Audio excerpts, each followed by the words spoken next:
Yan o, bababa na tayo ngayon. Tapos na tayo tumira ng condenser eh. Okay.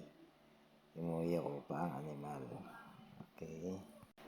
Diyan medyo nakakangiti pa ako eh. Pero pagdating dito, medyo nakakatakot mo talaga eh. Bigay mo dadaan ka dyan. Diba?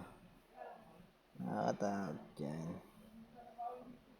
Naalala ko tuloy nung pagwam pa lang ako dito, inaabot ako ng gabi eh.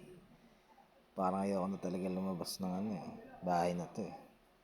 Ayun, mas minili pa talaga yung taas eh. Ayan. Ayun o. Tapos dito yung CR o. Parang mo nasa ibang dimension ka eh. Okay. Tara na, labas na tayo. Baka may magpakita pa dyan eh. Alright. Okay. Dito na tayo sa maliwanag. Medyo kampante na tayo. At yun o. Siyempre nakakangiti na. Nakakangiti na.